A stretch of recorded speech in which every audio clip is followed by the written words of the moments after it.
잠언서 6장 6절에서 11절 말씀 다 같이 함께 읽겠습니다. 6장 6절 11절 말씀 다 같이 함께 읽습니다.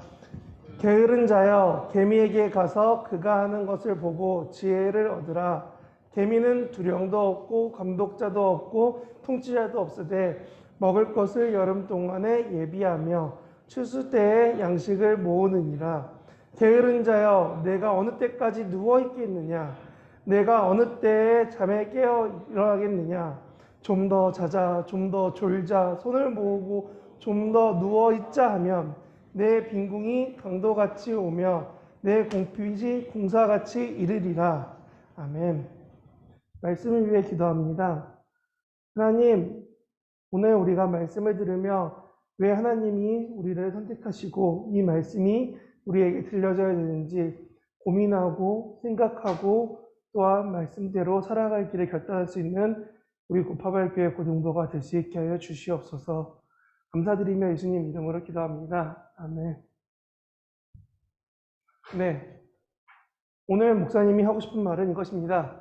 여러분 이런 마음 없나요? 시험 끝나면 이런 마음 강해지지 않나요? 중간고사 끝나고 뭔가 모의고사 끝나고 나면은 좀 더 놀고 싶다 생각되지 않나요? 목사님이 고등학교 때 기준으로는 한 달에 한 번씩 모의고사 봤어요. 사설 모의고사 보고 무슨 모의고사 보고 국가에서 보는 거 보고 보면은 한 달에 한 번 내지 두 번씩은 모의고사 보니까 그날은 끝나고 영화 보러 가고 놀러 가고 했어요. 학교에서 자율학습 안 시킨다고 하니까 좋다고 도망 다녔거든요. 근데 그럴 때 마음이 딱 요 마음이었어요. 게으르고 싶다라고요.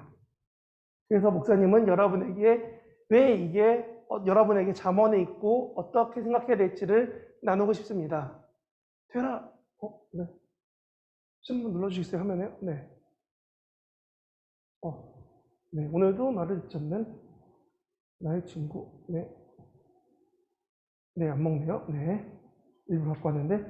우리 한 번 더 넘겨주세요. 오랜만에 휴일이 찾아왔어요. 여러분, 이번 주 수요일 날 무슨 날이에요? 네. 우리 예수님 보고 예수라고 하니까 우리도 똑같이 석가 아저씨가 태어난 날로 말하면은 재밌겠죠? 우리가 오랜만에 수요일 날 노는 날이 생겼어요. 여러분, 수요일 날 노는 날 공부하나요? 수요일 날 노나요? 네, 말은 못하겠죠? 분명히 마음속에서는 분명히 놀고 싶은 마음이 가득 있지만 말은 못할 거예요. 넘겨주세요. 보통 이렇게 말하겠죠. 빨간 날을 보자마자 마음속에서 딱 달력을 넘겨 빨간 날을 보면 이런 마음을 하죠. 휴일이다! 하고 좋아하죠. 근데 그 휴일이 여러분한테 어떤 의미가 있나요? 휴일이 뭐기 때문에 여러분이 즐거워하고 좋아할까요? 마음대로 하길 원하는 여러분의 휴식은 뭔가요? 휴일날 하고 싶은 게 뭐예요? 휴일날 뭘 할까요? 하나 넘겨주시면 보통 이런 거겠죠? 밤 늦게까지 게임한다던가 드라마 몰아보기 한다던가 시즌 하나 통째로 봐야지 드라마가 이해가 돼 하면서 드라마 몰아보기 막 받아서 본다던가 아니면은 못 본 영화가 있어 영화관도 가고 인터넷 받아서도 보고 하면서 영화를 본다던가 여러분이 하고 싶은 방법대로 여러분이 휴식을 하고 싶을 거예요. 현실과 상관없이 마음은 좀 더 게임하고 놀고 싶은데 막상 안 그렇잖아요. 여러분들 공부하고 일하고 학원 가고 휴일이래 쉬려고 할 때 더 학원에서 오라고 하잖아요. 너 오늘 학교 안 가니까 학원 좀 와 하고 불러서 강제로 공부시키잖아요. 난 하고 싶지 않은데. 사실 여러분들은 휴일에 어떻게 지내기 원하세요? 작년에 코로나 터지면서 여러분이 강제로 휴일이 많이 생겼어요. 원래는 맨날 학교 가고 맨날 늦게까지 뭘 해야 되는데 안 그렇잖아요. 고3 친구들 잘 알잖아요. 고등학교 1학년 때 매일마다 학교 갔었지 학교 대충 가지 않았잖아요. 지금 학교 대충 가는 친구들 많잖아요. 작년도 그렇고 올해도 그렇고. 그래서 이게 떴잖아요. 자, 고양이가 뭐라고 해요? 세연아, 고양이가 뭐래? 네, 이불 밖은 위험하대요. 여러분 작년에 이러고 살았잖아요. 이불 밖은 위험해. 춥고 위험하고 어려우니까 핸드폰 들고 이불 안에서만 있을 거야. 하고 뒹굴 살았잖아요. 그렇게 달콤하게 휴일을 놀다 보면은 오늘 본문 같은 말이 나오는 거예요. 좀 더 누워있자. 좀 더 졸아도 된다. 그리고 좀 더 자도 돼. 라고 말이 나오는 거예요. 왜 이런 얘기가 나왔을까요? 그리고 왜 이 얘기가 굳이 성경에 있을까요? 를 목사님이 생각하고 여러분이 나누시기 원하기 때문에 이렇게 서론을 이야기했습니다.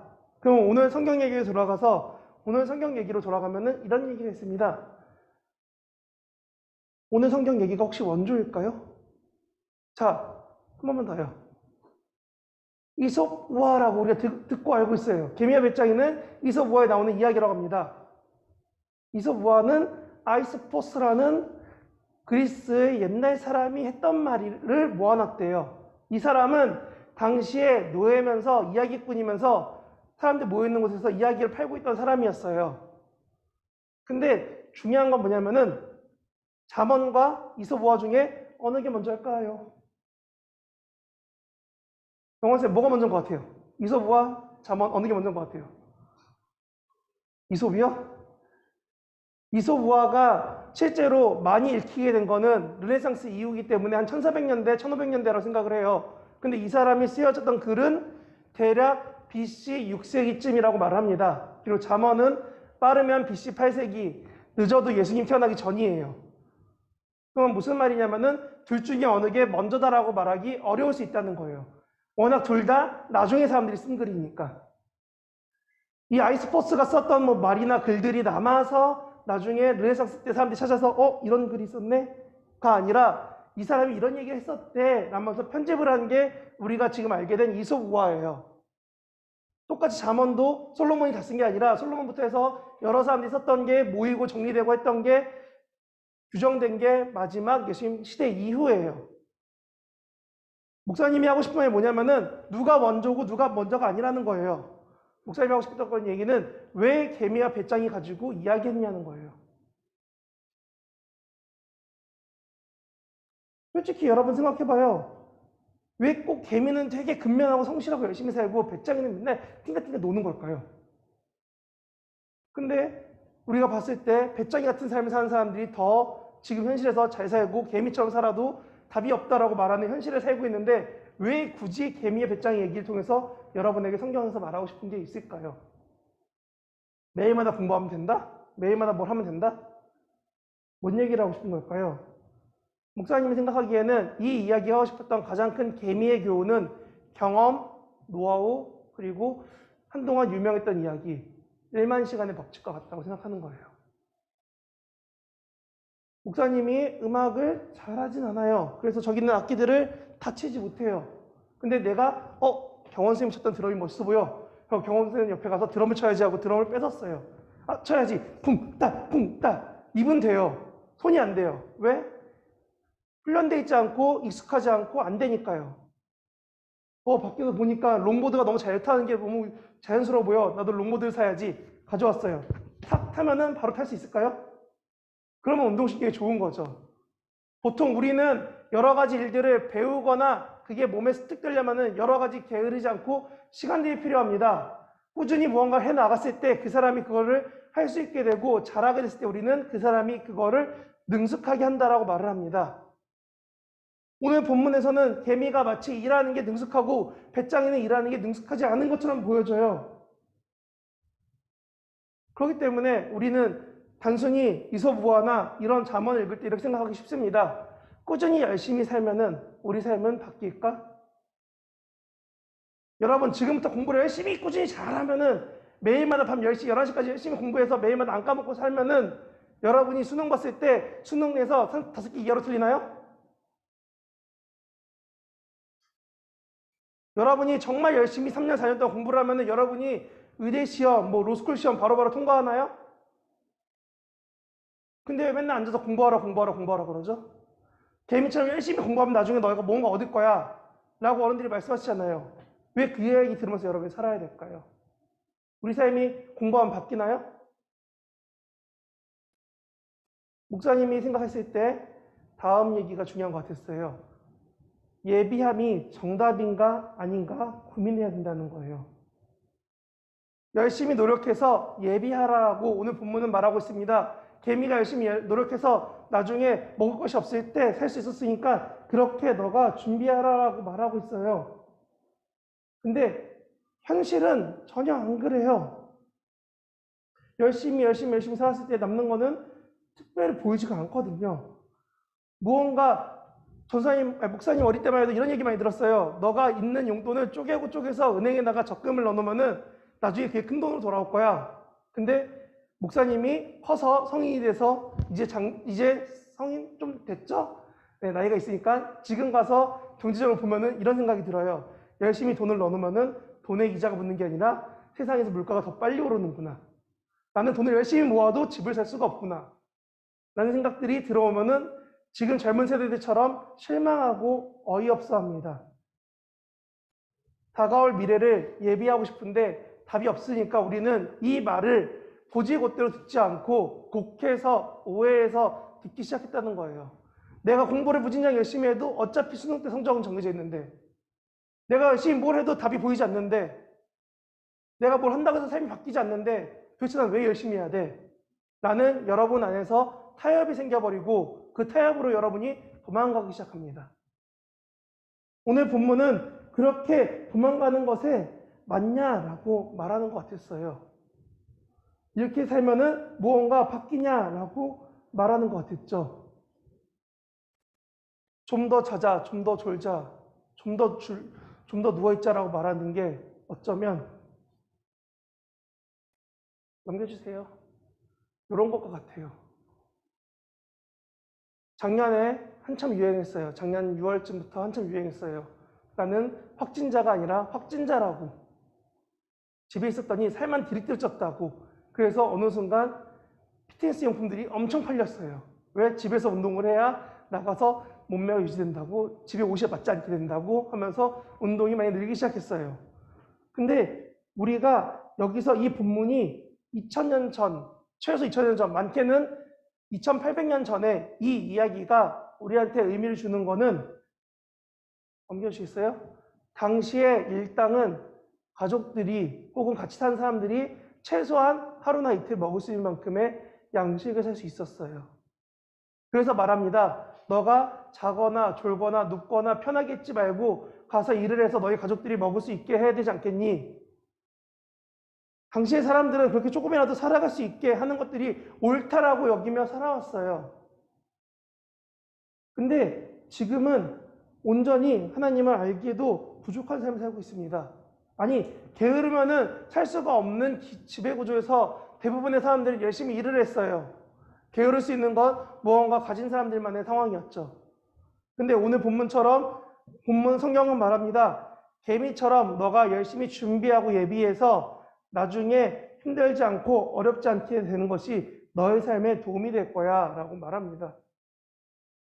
왜냐하면 이것은 곧 양식만 모으는 것이 아니라 하나님에 대해서 혹은 내 삶에서 필요한 것들에 대해서 내가 꾸준히 열심히 준비해 나간다면 어느 순간 그것들의 결실을 볼 때 하나님의 이 말씀처럼 내게 빈궁이 아니라 곰핍이 아니라 너 삶에 하나님이 예비하신 선물을 받을 수 있을 거야 라고 말한다는 겁니다. 게으름이 아닌 매일마다 하나님 앞에서 나아가려 노력한다면 여러분이 바로 하나님 앞에서 온전히 알아갈 수 있게 되고 하나님께 집중할 수 있게 된다는 겁니다. 여러분 삶에서 하나님은 정말 편치 않아요. 가깝지 않아요. 졸리고 피곤하고 지칠 때마다 하나님 생각 안 나요. 핸드폰을 딱 열면은 여러분 아침에 보는 게 뭔가요? 여러분 아침에 눈 뜨자마자 기도하는 친구 몇이나 되나요? 솔직히 생각해 보세요. 여러분이 눈 떴을 때 먼저 보이는 게 카톡이에요? 페이스북이에요? 여러분 눈 떴을 때 먼저 보는 게 뭔가요? 생각나는 게 기도인가요? 아, 하나님, 나 오늘도 일어났어요. 아, 몸 뻐근한데 오늘도 한번 살아볼게요. 이렇게 하는 친구들 있나요? 대부분 딱 눈 뜨자마자 인스타에 뭐 왔네? 카톡에 뭐가 왔었네? 페이스북에 뭐라고 써있어? 이러고 살고 있잖아요. 그럼 그 삶 속에 도대체 우리 삶 속에 그 다음은 무엇인가요? 카톡이 여러분의 삶에서 무언가 바꿔줬나요? 성경에서 개미처럼 살아가는 것은 매일매일 하나님을 알아가라고 말하는 겁니다. 굳이 잠언에서, 굳이 이솝우화에서까지도 개미와 배짱이 이야기를 하는 것 중 하나는 매일매일 하나님을 알기를 끊임없이 이어가라는 거예요. 아니, 매일매일 꾸준히 너가 성실히 살아가라는 거예요. 성실한 사람을 사람들이 인정해주고 사람들 속에 살아갈 수 있는 것처럼 이솝은 당시 사람들은, 이솝우화를 읽었던 사람들은 생각했어요. 아, 내가 꾸준히 성실히 살아가면은 세상 가운데서 인정받을 수 있을 거야 라고요. 그러면 그 이야기가 굳이 이소부화가 아닌 성경에 있는 가장 큰 이유는 내가 매일매일 꾸준히 하나님에 대해서 알아간다면 하나님 앞에서 내가 좀 더 인정받고 하나님 앞에 사랑받을 수 있는 존재가 된다는 거예요. 이에 가장 좋은 예시가 여러분이 요즘에 많이 만나는 헬스 열심히 하는 사람들이에요. TV에 나오는 김종국이나 여러 사람들처럼 열심히 운동을 했어요. 매일매일 쉬지 않고 매일 2시간, 3시간씩 운동을 해요. 그럼 그 사람들은 그 몸을 유지할 수 있게 돼요. 근데 우리는 그런 걸 보면서 생각을 하죠. 아, 저렇게 생겼구나. 아, 운동 많이 했나 보다. 여러분이 저에게도 비슷하게 생각할 거예요. 목사님이니까 하나님에 대해서 많이 알겠지. 목사님이니까 기도 많이 했겠지. 라고 생각한다는 거예요. 똑같이 남 얘기로 받아들인다는 거예요. 근데 오늘 본문처럼 여러분이 하나님에 대해서 매일 조금씩 알아가려고 노력한다면은 매일매일 운동을 해서 여러분 삶이 바뀌는 것처럼, 체형이 바뀌는 것처럼 여러분 삶 가운데 하나님이 바뀌어져 갈 거라는 겁니다. 그것이 오늘 본문이 말하는 개미처럼 하나님 앞에 나아가라는 겁니다. 글씨가 안 보이네요. 혹시 바꿀 수 없죠? 목사님이 대신 읽겠습니다. 갈라디아서 2장 20절입니다. 내가 그리스도와 함께 십자가에 못 박혔나니 그런즉 이제는 내가 산 것이 아니요 오직 내 안에 그리스도께서 사신 것이라. 이제는 내가 육체 가운데 사는 것은 나를 위하여 자기 몸 버리신 하나님의 아들을 믿는 믿음 안에 사는 것이니라. 아멘. 이게 갈라디아서 2장 20절에 나오는 이야기입니다. 바울이 복음이라는 걸 증거할 때 이렇게 말했습니다. 내가 매일마다 하나님 때문에 세상 앞에서 예수님 때문에 죽어간다면, 죽을 만큼 내 신앙을 지켜가려고 노력한다면 그것을 통해서 하나님이 나의 믿음을, 나의 삶을 지켜주시고 함께 해줄 거라는 바울이 했던 고백입니다. 저는 그것이 방금 말했던 이것 같습니다. 내가 믿고 바라야 하는 것이 하나님을 알고 믿고 하나님께 나아갈 수 있게 하는 그것이라는 겁니다. 내가 매일마다 죽는다는 게, 내가 매일마다 하나님께 나아간다는 게 방금 여기 써 있는 것처럼 내가 믿고 바라는 것이 하나님이 돼야 되고, 내가 그 하나님을 알기 위해, 그 하나님을 믿기 위해, 그 하나님께 나아가기 위해 노력해 간다면 어느 순간 여러분 삶 가운데 말씀이, 찬양이, 기도가 여러분 삶에서 자연스러워지고 익숙해질 수 있습니다. 지금도 목사님도 여러분 시대 때 생각을 했어요. 기도는 교회에 와서 혹은 어떤 장소에 가서 무릎 꿇고 주여 뭔가 열심히 소리내고 목 쉴 때까지 해야지 기도인 것 같았어요. 찬양은 무언가 내가 가요 듣지 않고 난 가요와 담을 쌓으리 하고 찬양만 열심히 불러야지만 마치 찬양팀인 것 같다는 생각을 했었어요. 그렇게 예배 때 와서 뭔가 뛰고 반응을 해줘야지 내가 하나님 앞에서 예배했다라는 내 뿌듯함이 정말 커졌었어요. 근데 목사님이 될 만큼 공부를 하고 기도를 하고 훈련을 받고 열심히 내 삶에서 하나님을 채워갔더니 어느 순간 가요를 불러도 저 속에 저런 의미가 있으면 좋겠다. 혹은 찬양을 부를 때 저렇게 다 했으면 좋겠다 라는 생각들, 말씀이 자연스럽게 마치 영단어 외우듯이 무언가 내가 예전에 들었던 수거나 여러 가지 속담 외우듯이 자연스럽게 나오게 되고, 기도를 그냥 쉬지 않고 하게 되니까 엘리베이터 타도 그냥 걸어 다녀도 그냥 자연스럽게 기도할 수 있게 되고, 누군가 기도해 주세요 하면은 열심히 기도하는 것도 있지만 매일마다 살아가면서 쉬지 않고 기도하고 감사하고 살아가는 게 어떤 건지에 대해서 조금은 알게 됐어요. 매일 하나님께 집중하라, 모든 순간 집중해라는 안 돼요. 목사님도 아직 매 순간마다 하나님만 생각하기에는 어려워요. 하지만 여러분 때였던 고등학교 때보다는 조금 더 나아졌어요. 그렇게 무단히 노력해왔기 때문에, 매일 하나님 알려 노력해왔기 때문에. 그렇기 때문에 오늘 본문은 말합니다. 여러분이 하나님을 알기를 원한다면, 여러분이 무언가 세상에서 스킬적으로든 여러 가지 것으로든 얻기를 원한다면 너희가 쉬지 않고 매일매일 꾸준히 열심히 해야 된다라고요. 그러면 하나님께서 여러분에게 행하실 큰일, 인도하실 일, 나타나실 것들을 볼 수 있게 될 것입니다. 그래서 매일 하나님을 찾을 수 있으면 좋겠습니다. 그래서 목사님은 말씀을 정리하려고 합니다. 여러분한테 이런 질문이 있었으면 좋겠어요. 내가 매일 하는 것은 무엇인지에 대해서 고민할 수 있으면 좋겠어요. 여러분한테 이런 질문 두세 가지가 있는데, 하나는 내가 매일 하는 건 무엇인지, 내가 혹은 하나님을 위해 하는 건 무엇인지, 혹은 내가 삶에서 바꾸고 싶은 건 무엇인지, 고민해 봤으면 좋겠어요.